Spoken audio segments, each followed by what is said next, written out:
It's a very good afternoon to the Sportsfan Radio panel. And this week,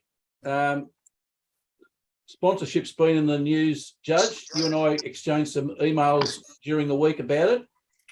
Let's first of all look at Netball Australia and the fiasco, if I can call it that, with Gina Rinehart. And just give me your take on looking at it from afar. Yeah, thank you, Professor.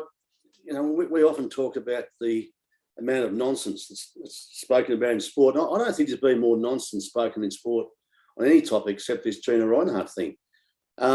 Basically, a fairly straightforward decision, in my view. One of the players from the Diamonds didn't like the fact that Gina Rinehart's father, 40 years ago, made some horrible comments about Aborigines. And by the way, Lang Hancock used to make horrible comments all the time. And because she had such strong feelings about it, which obviously she's entitled to have, collectively, the Diamonds made it clear that they weren't happy with this sponsorship. And they were very unhappy with it and were making, but well, whether they made it or the media said they made it, but calls for Gina Rinehart to dissociate herself from those comments, which she didn't do. And whilst the Diamonds have got every right to make their feelings known, Gina Rinehart, of course, has got every right to make her feelings known, which she did by withdrawing what's reported to be $15 million of sponsorship from a sport that has lost $7 million in the last 2 years, is $4 million in a red. And I would think that is a fairly, can I use the word catastrophic, outcome for Netball Australia. But in view of the level of the protests against Gina Rinehart and the words used against her, I'm not surprised that she pulled the sponsorship out. So I think the result of that is that Netball Australia is in deep problems. And in fact, to use my expression, relation to St Kilda, could be insolvent. But what has come out of that, and you guys do social media, I don't, but I'm sure there's a fair bit on it, but just in the media, there's been an extraordinary amount of discussion come out of it.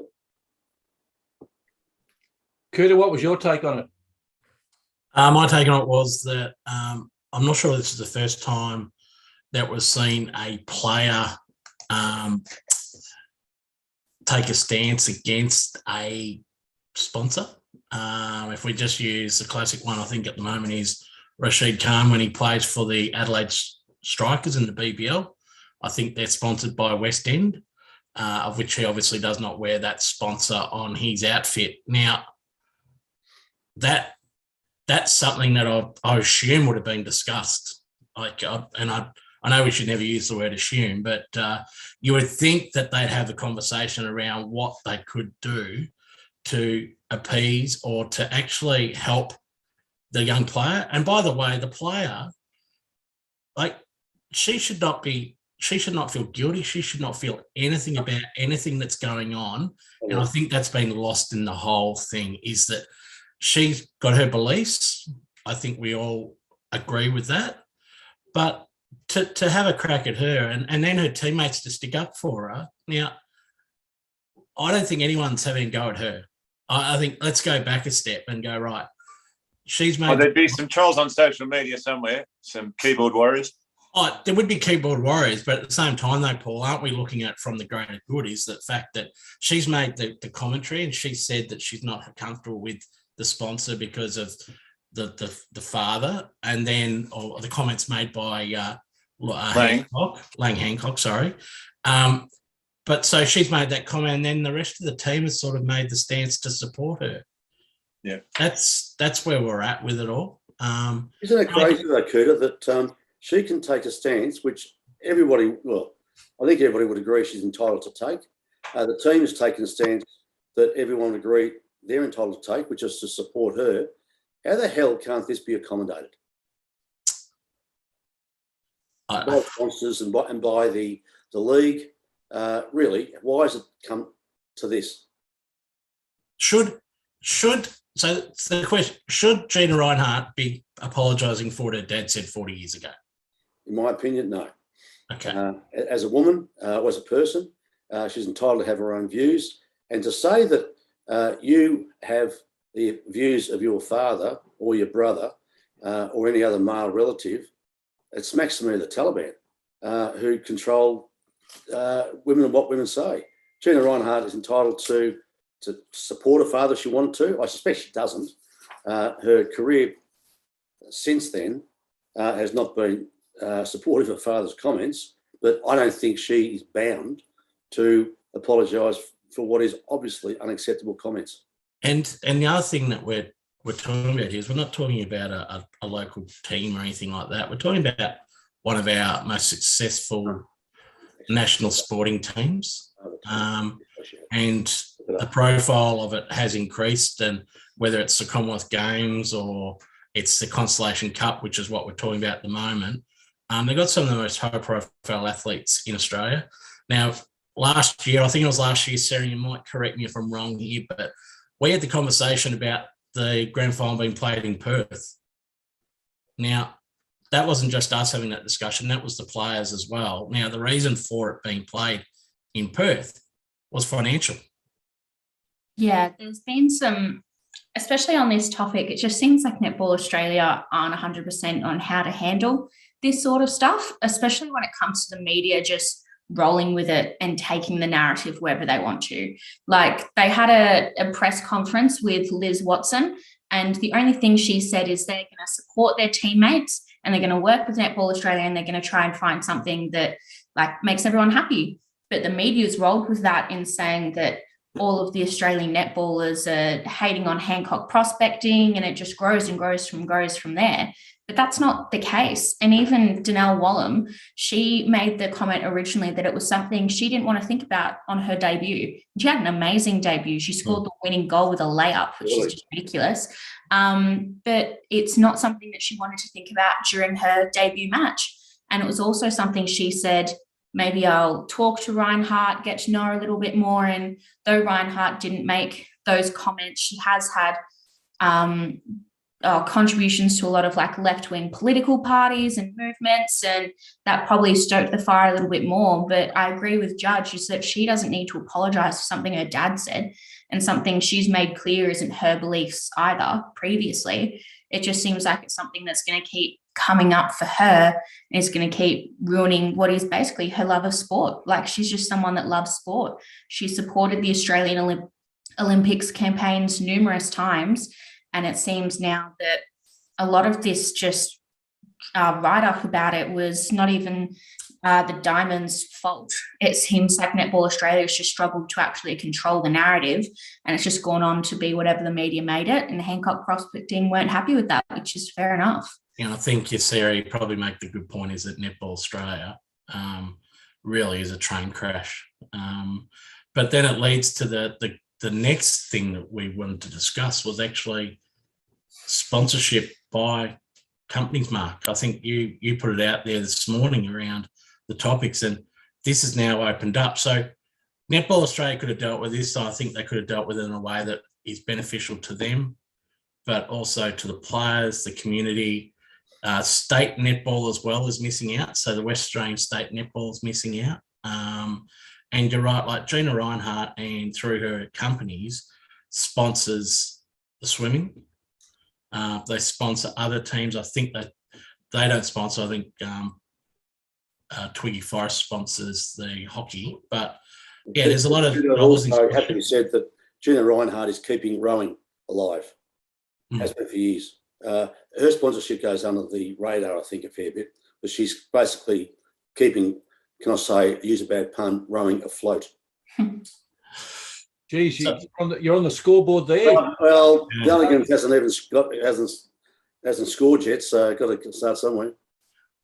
Sarah, a question for you. They use two words which are in the lexicon now, but the Judge and I would never have known them when we were your age. Virtue signalling. How long has virtue signalling been called that, rather than just saying, well, I hold a morally correct position? It's been, I think, just since it's become a lot more popular, people are just throwing names and labels on a lot of things, because athletes now more than ever have a massive power over sponsorship and where money goes and how it flows, and even just how the team works. Like, you look at the NBA and LeBron saying, oh yeah, I'll go play wherever my son ends up getting drafted. That's massive. And that's him basically saying, oh yeah, it doesn't really matter, like, they'll take me. I know they will, because he knows he has that element of power. And there's still that sort of divide over who's sponsoring in the athletes' personal brands. And you go back, it just gets ridiculous. So like Michael Jordan covering up the Reebok logo with his flag, like when he was sponsored by Nike, all that sort of stuff is now just grows and grows and grows, where people are now thinking that they have more power than the league themselves, or the sporting code itself, and the people that run them, the NSOs. And it's not just affecting the Diamonds, it's affecting, as you said, it's Western Australian netball and Australian junior netball and all the pathways that come down from that. But the sponsors, and they want to contribute, and they will have, maybe it's something they're doing just because they need the tax break, or they want to donate money, or maybe someone like Gina, who has previously expressed that she's a massive fan of Australian sport and is keeping rowing afloat. It's something that we sort of can't always take for granted, because it's not, netball's a larger sporting code and watched more than rowing, I would assume. I haven't seen the stats, but what would rowing do without Gina Rinehart? Like, would they just sink, again, for the pun? It's something that I'm not 100% sure on what Netball Australia are going to do, because you can't keep being so picky with sponsors. If someone comes across and says, here's $15 million, and you're $7 million lost in the last 2 years, and you're $4 million in the red, what are you going to do? Like, how do you bounce back from that? So it's narrating that sort of where you can be picky and how much control the athletes actually have. There's going to have to be a massive balance of power made in the next couple of years. Otherwise, sporting codes are going to miss out just because of the athletes' moral, or even just like colliding brand agreements and all that sort of stuff. Where does Pat Cummins sit in all of this, Judge? Now, Pat's come out and talked about the Alinta sponsorship for the Australian cricket team that they do wear. Now, I believe Pat was doing commercials for Alinta, and yet here he is now coming out and saying he's not sure about what they stand for, et cetera, et cetera. Maybe he hadn't checked his social media either. I take a pretty cynical view about this, Cooter. It seems to me that at the moment, sports people will take a stand, provided it doesn't cost them anything. He'll be still flying across to India on, no doubt, on business class, if not a private jet. He's still going to get his money from whatever league he signs up to. It's pretty easy to take a stance like this when you know it's going to cost you nothing. And can I draw a bow? This will be unpopular, but I don't care. To the soccer players going to Qatar, all reading off one line about how much they hate Qatar and how bad Qatar are. It's not costing them anything. They know they're not going to get kicked out of Qatar now. It's the last month before the World Cup. It's all very easy to say. It's pretty politically correct, as your professor would call it, virtue signalling. And I just get a bit annoyed because there's been a great history of sports people genuinely putting their finances, and in fact, in the case of Peter Norman in 1968, their life on the line by taking unpopular political causes. And I just think it's sports people will do it provided they're pretty sure it doesn't cost them anything. Well, I've got to raise the Manly Rainbow saga. That certainly cost them their season. So you'd have to put a price on that. I'm not saying that they thought of that when they made their stance to not wear the jersey, but it's quite astounding what's happened this week is they've doubled down on their stance when they've had some time to reflect on the damage it's done to the club they play for, the offence that it's caused to the wider community, and also it's cost them the coach. So they've doubled down, which is astounding, that group of particular players. That's a great example, because I think The exception is when it comes to religion. Some players, you may not support their religious views, but they're absolutely committed to their religion, and so they will put their religion before their sport. Whereas I think athletes will always put money before their beliefs. But no, you look at Israel Folau, you look at the 7 Manly players or 7, yeah, number of them. They were genuinely committed to their religious beliefs in a way that I don't think you can get that kind of devotion to political or social causes. The guy who's doubled down on, presumably on behalf of the group, is Sisters Gay. So you just couldn't script it. I'm all for my sister, but I'm not wearing the jersey. Perhaps I could say only in rugby league. The other thing, Paul, is that when we start talking about sponsorship in sport, is the amount of gambling company advertising that is on rugby league tops. Now, Professor, the AFL doesn't promote that they've got any commercial sponsorship or deals with betting agencies, I'm led to believe. Correct. Although on a certain app, they certainly are they are mentioned there as being the official betting partner. But if you do look at the NRL, there are teams that have sponsorship of betting agencies on both the front and the back. And I think one of them is West Tigers. I think you're looking at the Brisbane Broncos definitely have on theirs. That's just a social issue. I would have thought, Paul, that if they didn't get that money, would they be okay, or would they survive? Or well, the player on behalf of the Rainbow Squadron, anti-Rainbow Squadron, he even turned into a religious expert and was saying there's nothing in the Bible against gambling. Now, I don't know if Jesus turned a bonus bet into $1,000 or not, but I'm pretty sure that punters were thrown into the group that apparently abhorred. He also said about drinking this. I don't think Jesus turned water into Ribena from memory, anyway. But I think he made a very strange point there to say there's certain things banned in the Bible, but there's nothing about gambling or drinking. I'm pretty sure there is. So he might want to check his Bible there, John Alloway, on behalf of the offending players, in my view. But I agree with you there, Cooter. It is a social impact as well, and it's very hard to justify taking a stance against certain things when others are clearly allowed, and more so the players benefit from those very things. That's the problem I have with it all, and agree completely with the netball player. She was traumatised by it. She had no intention to have this impact. And that's where I draw the line between her and the Manly players. They're proud of their stance and they don't care what impact it has. She didn't want it to have this impact on her teammates in the sport. But I think you've got a more level of a defiance from the Manly players, which is really offending people. Cooter, apart from the fact, that's one of your better lines, Paul. I'm not sure Jesus turned a bet into a bonus bet. That's pretty good. Cooter, bonus bet into $1,000. Sorry.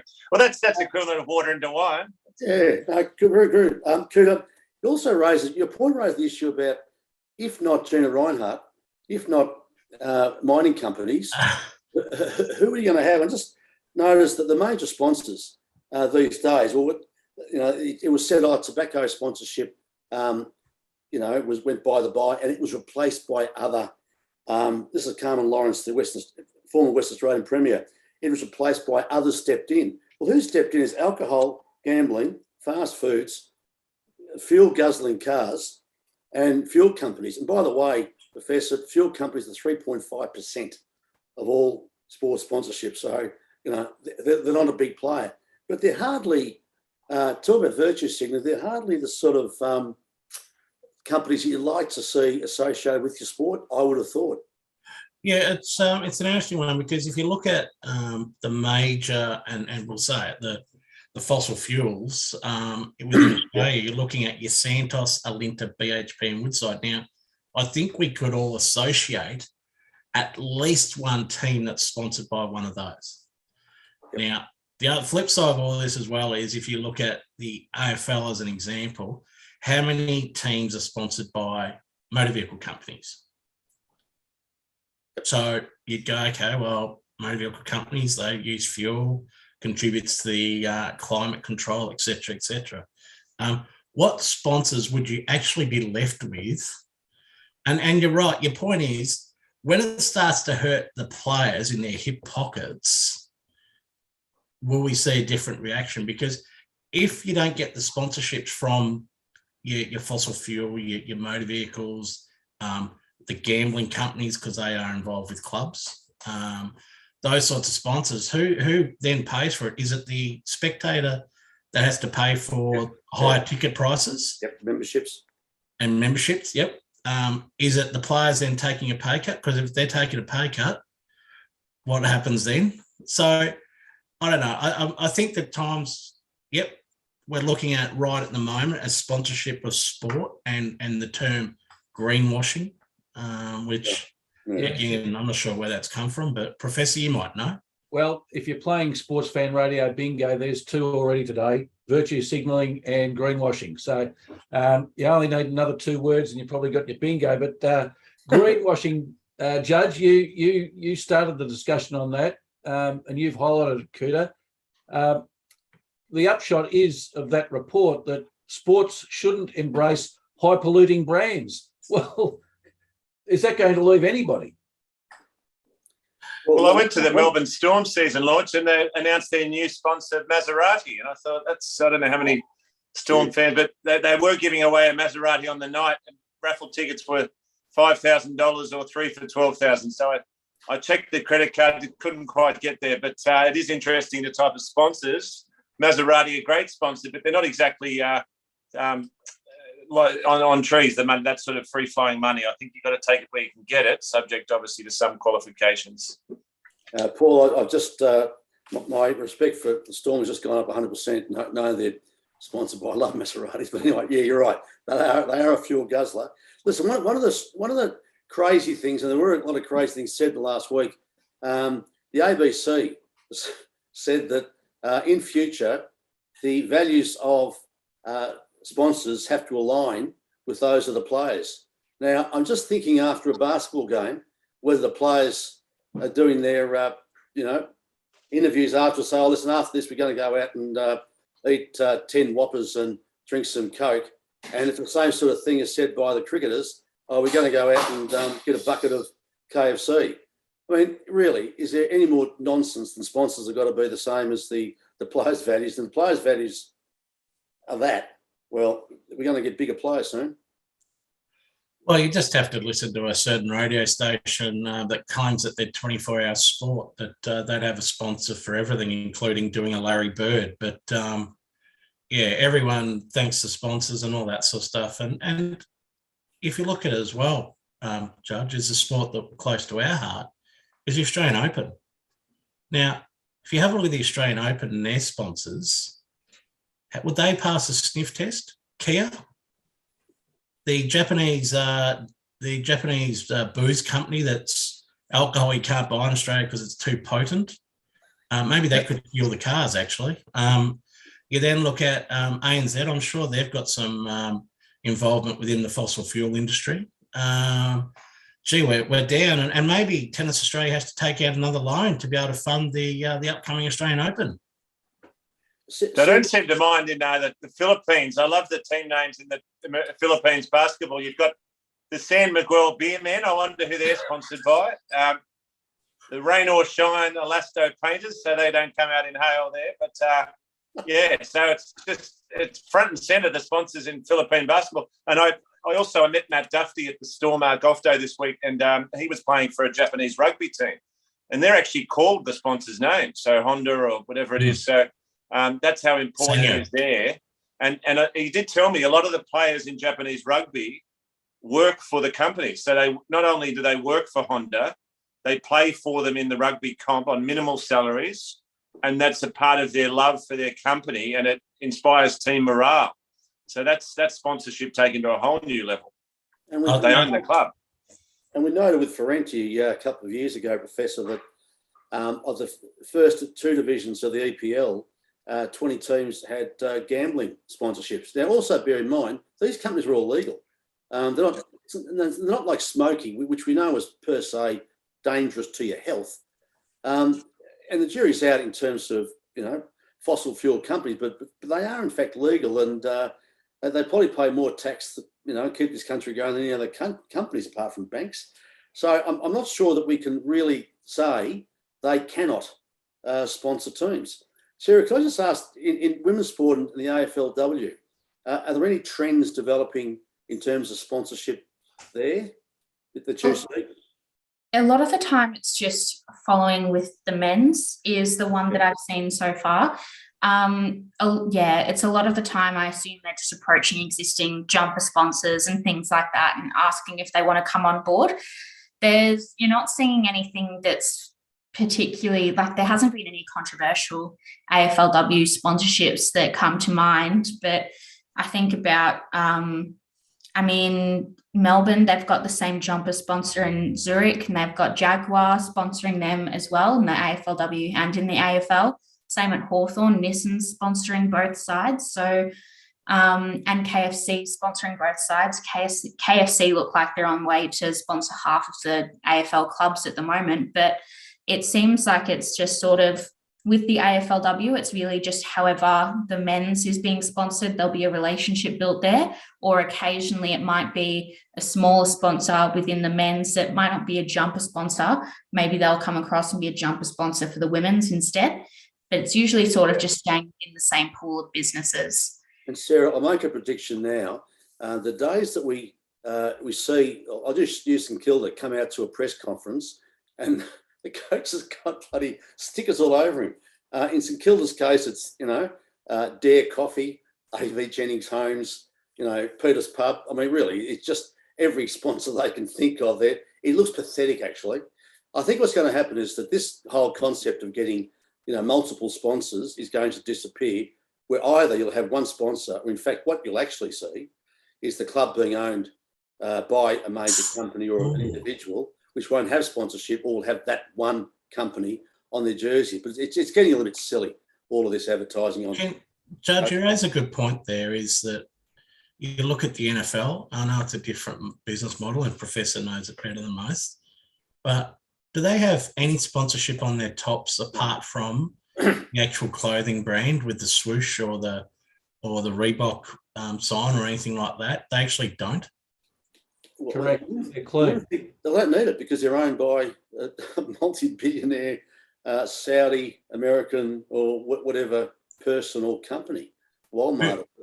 Within Australia, who could afford to buy if we go down the corporate track, who in Australia could actually afford to buy a club and is green? Is someone that could pass a sniff test around sponsorship? I know a Gladiator. Well, actually, Cooter, St Kilda. Our president is the owner of Seat.com. I reckon the last year's improvement on the balance sheet would buy the club and keep it going for the next 20 years.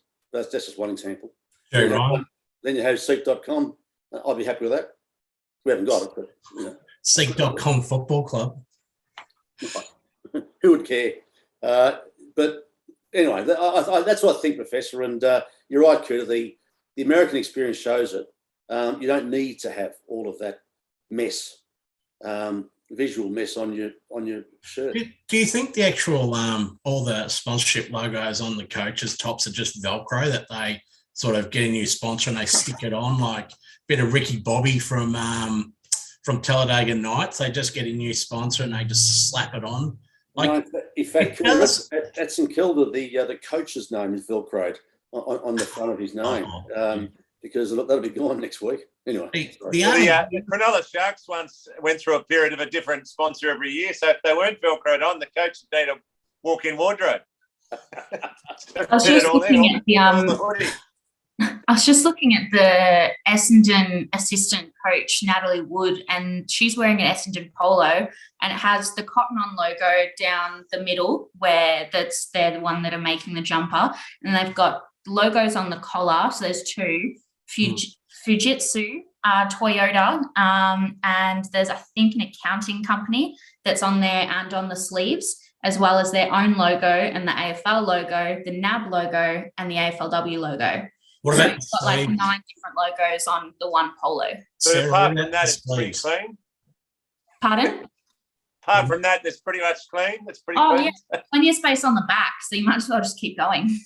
Sarah, what about the sleeves? They've got sponsors on as well, I would have thought. So Yes, they've got Essendon's one has the sleeve. One of the sleeves that's on the right pocket is also on the sleeves. But I think Port Adelaide has a different ones. They've got the collar 3 on one side, the Port Adelaide logo, AFL, NAB, AFLW logo, and then they've got a different one on their sleeves as well. So that's 10 different logos if you're counting their own in the AFL's little collection as well. One thing you wouldn't want to be doing in these tops or these polo shirts is running, because you get significant nipple chafing. So Oh, well, I never thought I'd hear that. there we go. And they might make AFL players. They might have to all start wearing the long sleeves to fit all the sponsors on. So they'll ban the sleeveless jersey.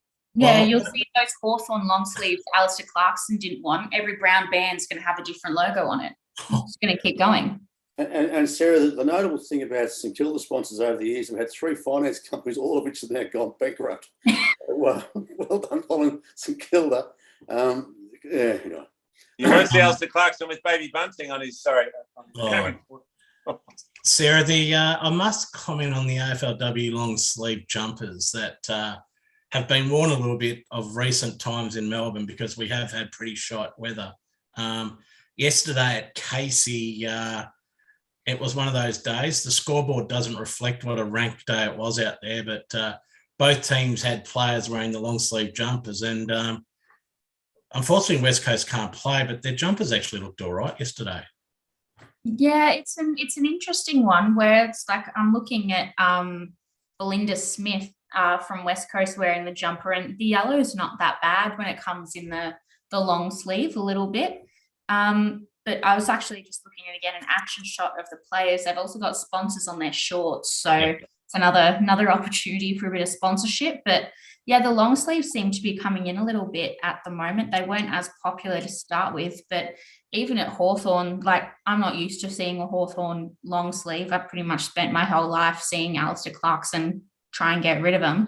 Now they're coming back in, and Jess Duckman, who played her last AFLW game, she's retiring last night, was chaired off, and she had the long sleeve Hawthorn jumper on. I'm still not used to it. Well, there's a player at your club that I don't think has never not worn one. He's the winger, number 10. Oh, God. Ex-North Melbourne. Oh, mind. Caitlin Ashmore. Caitlin Ashmore. Yeah. She's a long sleeve lover, but even the Melbourne ones yesterday, they actually go up and they intersect with the yoke, whereas the men's long sleeve jumpers are just sleeves attached to the act, or they appear to be sleeves attached to the top. So they look good. But the AFLWs, do you know, Judge, if I said to you what round we're up to and where we're at with everything, would you have any idea? Let me just have a guess and say round 8, and there's 3 to go. No. Last You'd be time wrong. round. Yeah.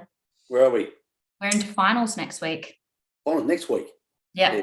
I would have thought 3 weeks away. So I believe that the AFL media has shut down. I'm just assuming this is the case, because we haven't received enough press or enough coverage around the AFLW, the last round being played this weekend, and then finals will be obviously next weekend. Now, if it was a certain AFL code, we would have had wall-to-wall articles. We would have had Mark Robinson, the AFL.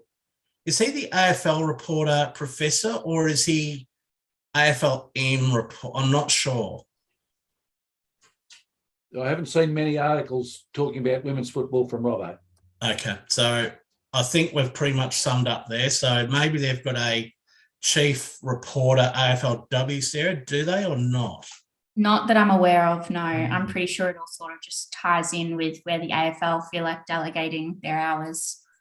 Sarah, that makes no sense given that the season, the men's season is finished, and the AFL always love to keep themselves in the sporting, the news headlines why aren't they promoting the women's game in a bigger way? It's a hard sort of love-hate relationship with the fans, really. Like you see, I'm sure the AFL, when you look at it from a business perspective and social media, you want as much content that you can get that's going to get as much engagement. And you want to be able to pump it out and you want people to love it and hate it and all that sort of stuff. But the AFL don't want people to hate the AFLW.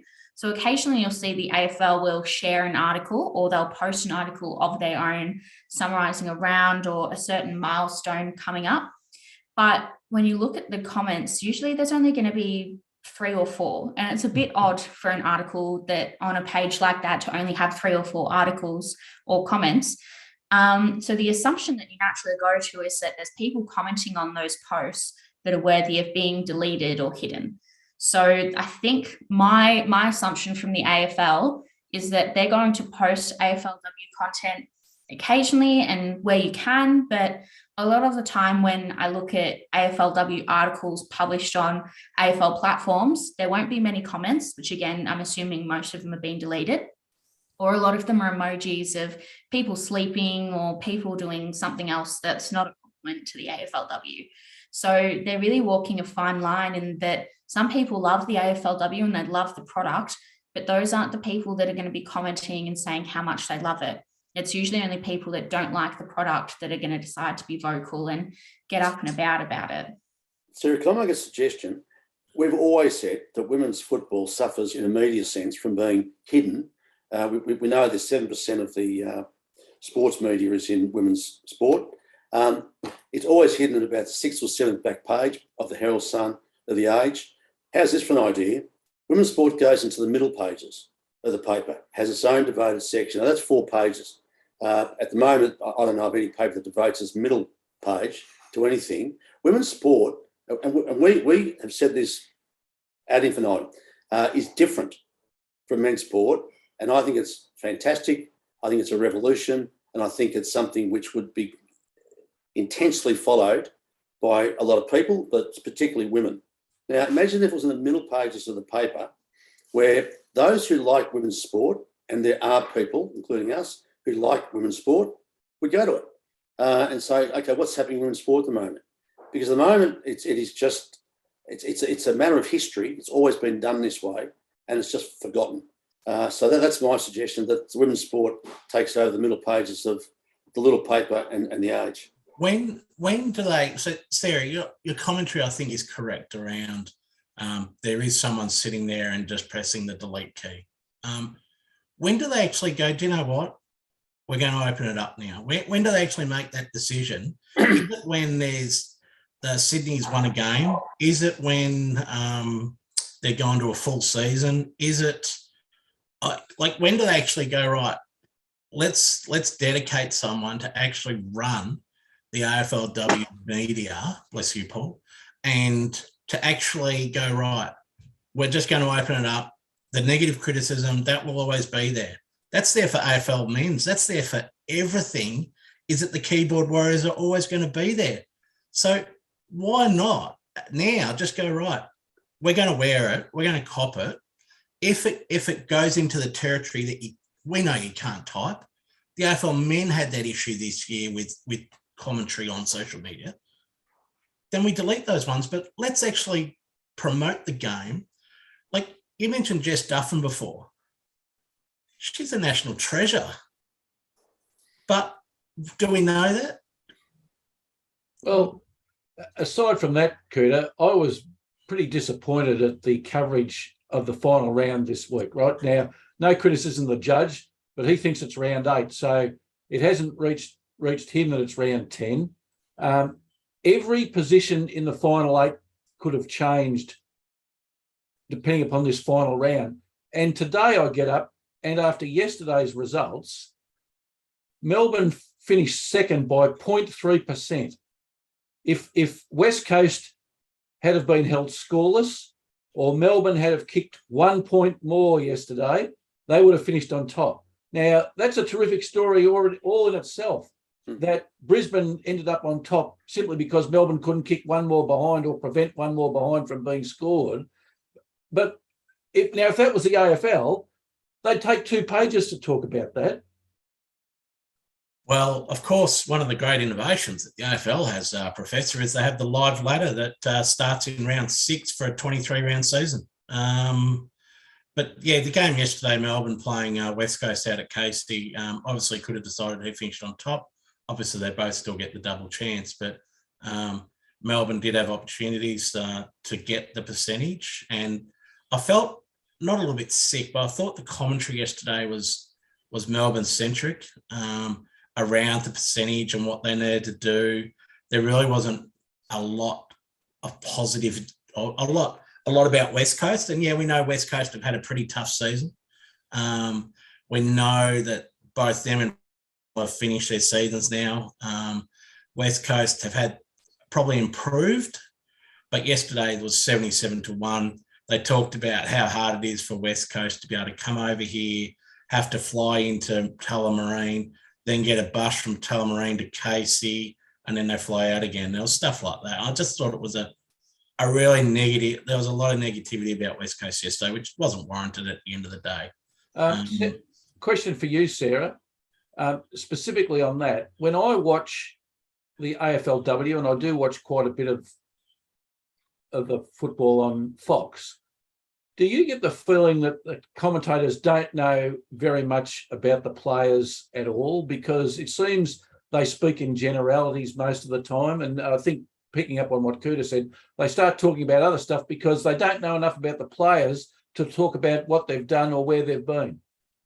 It's a little bit of both, because it's also that we're very used to seeing the standard of AFL commentary and how they know the game and the relationship they have. And I'm sure we all have our favourite and most hated commentators. But when you look at it, the best commentators aren't commentating on the AFLW. So there's still a little bit of a standard difference in terms of media coverage when it comes across as well, because you're going to get more hours, it's more stable, but the more experienced in the AFL, because there's more eyes watching that program.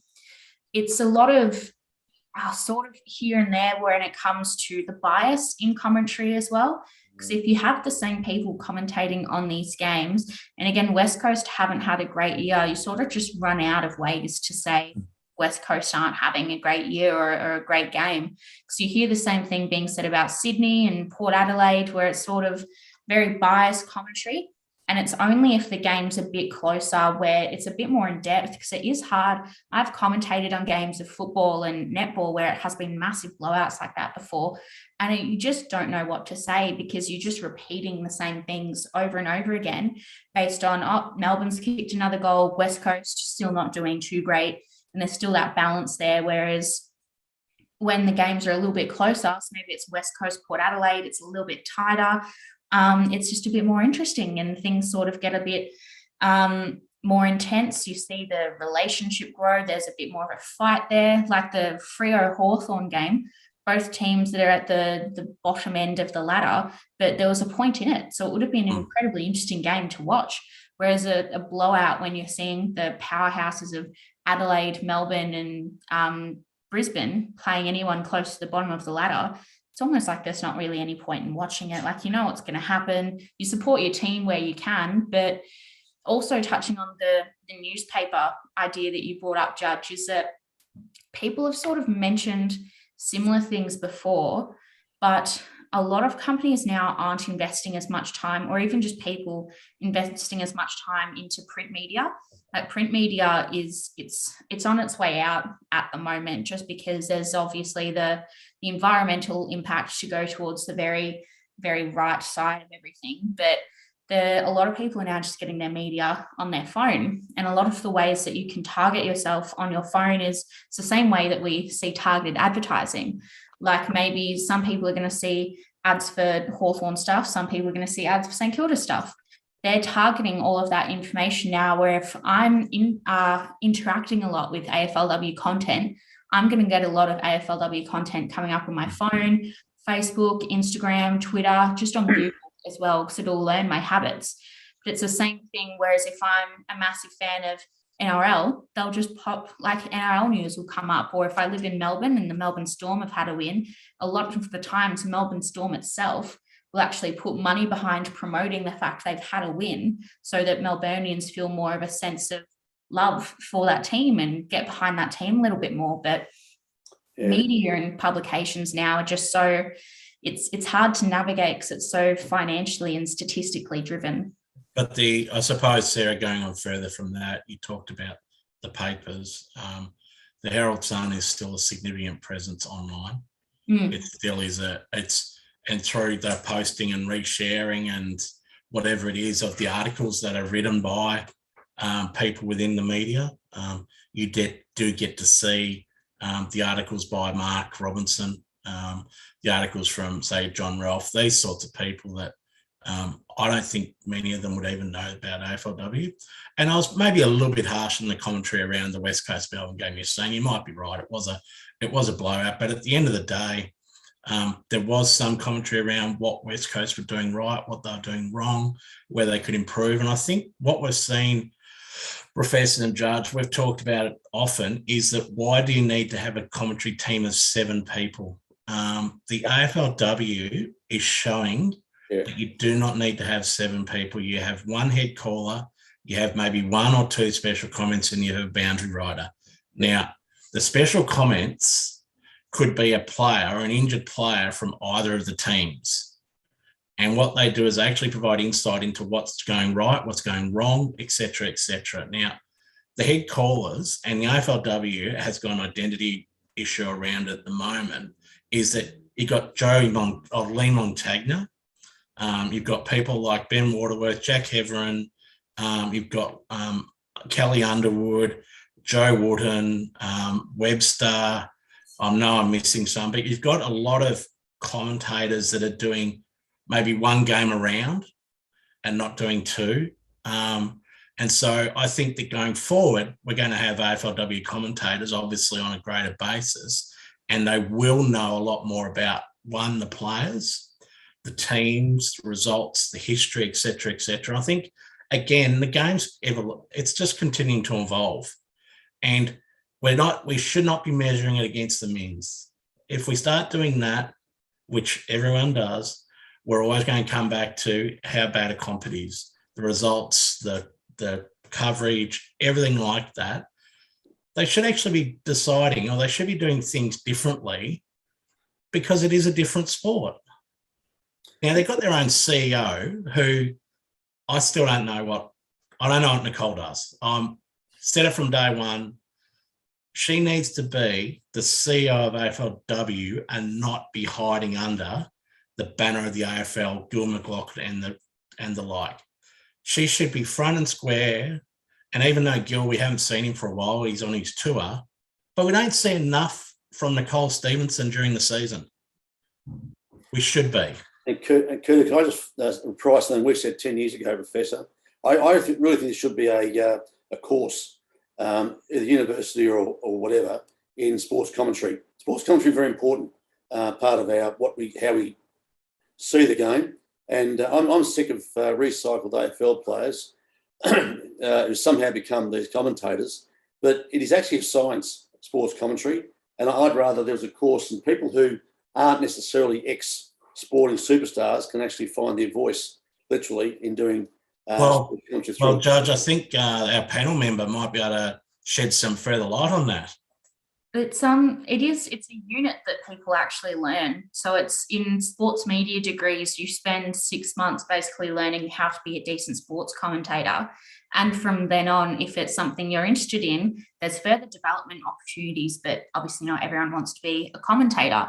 It's really just that when you're going up against these big named people, and if there's people out there who aren't really listening to the commentary, they're probably just excited that there's a big name commentating on the game. But it's just so hard to get your way into the industry, because again, people just get recycled out of the AFL program and they go straight into the business of it, and they have no idea what they're talking about.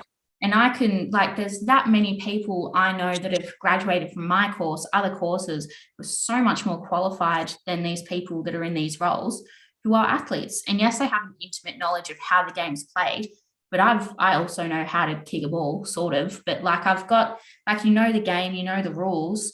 is there much more else that you need unless you're going into a role that's specifically? Sarah, do you think that Jobe Watson applied for the role as expert commentator? Do you think he actually applied and did some screen testing to see whether or not he was any good? No, I don't think so. Even the finals that we were having during COVID, when Nat Fyfe was doing commentary and special comments around that, like, again, love him as an athlete, but he looks starstruck getting up on there and like just caught in the headlights trying to get words out.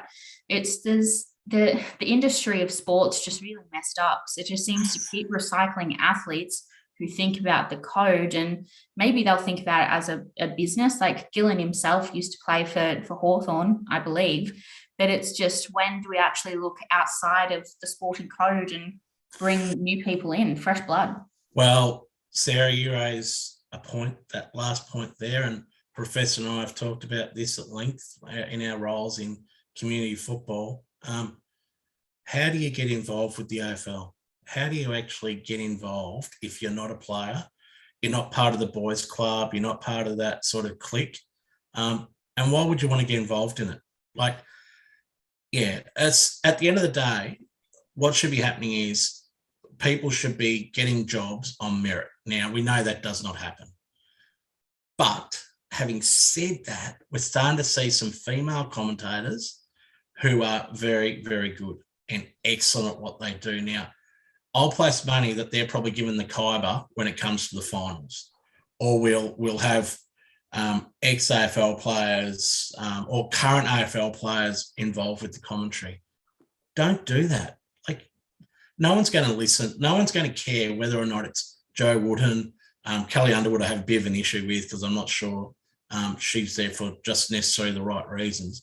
But these other commentators, they should be the ones that get the gig through the finals, not Lee Montagna, not Nick Del Santo. He'll probably come in because he's related to Foxtel and the like. So I don't know. I just don't know what you think. But I think if the AFLW and the commentary and the broadcasters give the chance to those that are actually good at what they do, actually go, right, you've had a great season, you're going to do the grand final.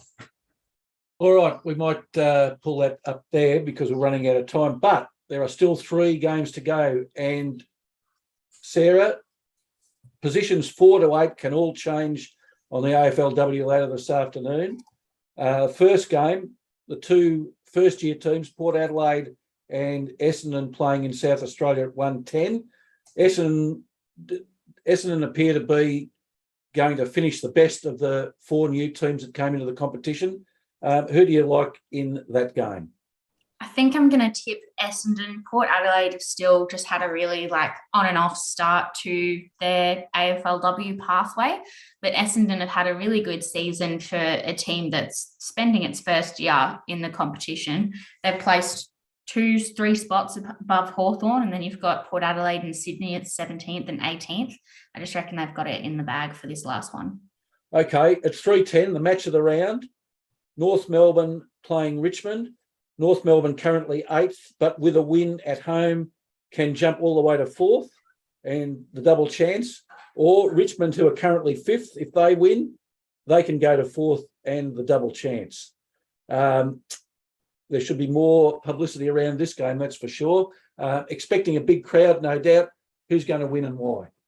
I'm going to say Richmond here because they've had a pretty consistent season to date.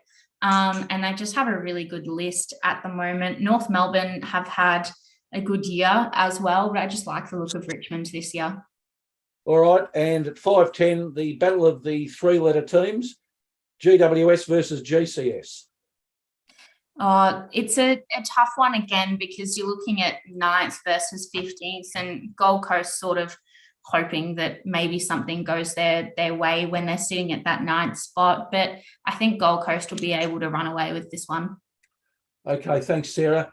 Paul, been very patient. The Rugby League World Cup coming towards its finale, the quarterfinals next week, but Australia with a big 66-6 win over traditional rivals Italy overnight.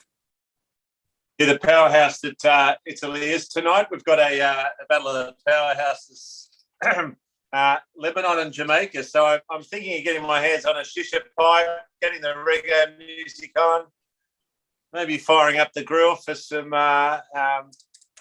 Lebanese meats and whatever else you do in Jamaica that it smells funny. But no, I wouldn't be doing that, Professor. Looking forward to the business end of the tournament. We've got Australia at $1.40 to win it all. And Big Mal Meninga's got a problem on his hands, but a good problem. He's got 3 halves for 2 spots. Meatloaf once saying 2 out of 3 ain't bad. Well, 3 out of 3 is even better. He's got Cherry Evans, Cleary and Munster all playing as well as ever. So he'll have to pick 2 of those to play. He's got James Tedesco, captain, firing on all cylinders, and that's why Australia $1.40 to win it all. New Zealand $5 in case anyone thinks it's a one-horse race, and then even England at $7.50. But the teams I do like that are still in the market, that's a good way of assessing chances, is Samoa and Tonga, both $20 and under. Now, that's not silly odds. So I'd love to see one of those 2 teams go deep in the tournament because it really shows the pride. A lot of these players have copped a bit of flack for not choosing Australia and playing for their motherland, if you call it that. But I'm really happy to see Tonga and Samoa giving it a red-hot go this tournament. The minnows are there. You can laugh, but they're there and they're representing their team with pride. I did read a comment online that Greece would make their followers immensely proud. I think all people of Greek heritage, I think it said. So I'll go and check the Greek deli up the road, but I'm pretty sure they won't be thinking rugby league, but I might be able to check and see whether they have made Greece proud. I do know, though, Australia is making Australian fans proud because the season's over, obviously, in the NRL, and there used to be, when they used to have the World Cup Club Challenge, they still do, that they wouldn't go over there in great condition. They'd be more interested in the pints than scoring tries. But they're playing well, Australia, and they're focused under Big Mal. So the quarterfinals, Paul, Australia's most likely opponent is Lebanon. Not such a great game to lead into a semi-final. No, it's not. And there are some Lebanese players playing well over there. Mitchell Moses is the subject of a possible trade to the West Tigers, who are throwing the proverbial checkbook at him. Tim Sheen's conveniently over there as an advisor, I think, to Italy. So there's a few deals going on over there. That would be big news if that happened. Fiji and New Zealand would be quite a match, given there's a fair bit of competition between the 2 of them in the other quarterfinal as well, which I'd look forward to. But England should progress pretty well through to the semi-finals as well. Paul, sorry, Professor Paul. No, go on. Tedesco played for Italy at some stage, but now plays for Australia. He did, so he's having it both ways. I mean, I had 2 passports at one stage, an English passport and an Australian one, but with Tedesco, he did start off for Italy, but now he's declared his allegiance for Australia, and not only that, captain. So that's an interesting move. I think often it can be players that's where they get some flack, as they'll choose the country that they're more likely to play for. Tedesco back then probably was nowhere near playing for Australia, and now he's had the chance to represent his adopted country, I presume you can call it that, or he's born here and raised here. Yeah. This happens in England as well, and in the World Cup of football, you can play for Ireland because your grandparents are Irish, so they're nicknamed Plastic Paddies. So there is this dispute all around the world about who you play for and can play for. The smaller countries have much broader, I guess, catchment rules. And Paul, last week we did talk about the Fox, or Josh Addo-Carr, that's playing on the wing for Australia, and yet he couldn't get a game for New South Wales. Surely, if we're going to look at blunders for 2022, or stubbornness possibly, we can't go any further than Fred Fittler. And you might want to look as well at Regal Campbell-Gillard as well. He didn't play in the deciding Origin matches because he's an ex-Parramatta player, and the Blues pack was pretty much heels. So that those 2 players could have got us the State of Origin series win. Paul, so certainly something for Freddie to look at next year. Paul, one of the worries for Australia is Isaiah Yeo on report for a crusher tackle last night. Yeah, that didn't look good at all, and he's a big part of the team. So luckily, Australia has some depth. But I did want to make a point. We're talking about commentating. There's a great tribute to Ray Warren on Channel 9, I think it is, on demand. And you can see the impact he has on players. He had Jonathan Thurston in tears when he described winning that grand final as the best game he's called. Some really good insights into a great commentator who had that mixture of, they always said about Richie Beno, he knew when not to speak. He didn't just talk for the sake of it. A bit ironic coming from me. But he also had the passion for the game, and he was humble. He was taken to the players' dressing room once, and he was stunned apparently at how the adulation from the players to him. So that's a great commentator if you want to model yourself on anyone. Paul, isn't that the great art of commentary, is knowing when to let the players commentate for you and let the game commentate? Now, I don't think we do that well enough. Now, if you want to talk about, and you've mentioned Ray Warren, his commentary of State of Origin every year was second to none. Now we've got a new guy called Matt Thompson. I think he did this year, but his support cast of isn't as good. But I just think you're right. Like Ray Warren, what he did for the sport of NRL, and after taking over, you had people before him like Hughes and all these other people, but he's going to leave a massive hole when it comes to commentary for the NRL game, or rugby league, I should say, Paul, going forward. Yeah, you always start with Phil Gould in a bad fitting suit talking about Lord of the Rings or whatever. You don't need all that stuff. Ray Warren was just hardcore rugby league and didn't carry on with all that crap. That Anthony Robbins type stuff as well about be the man and all that.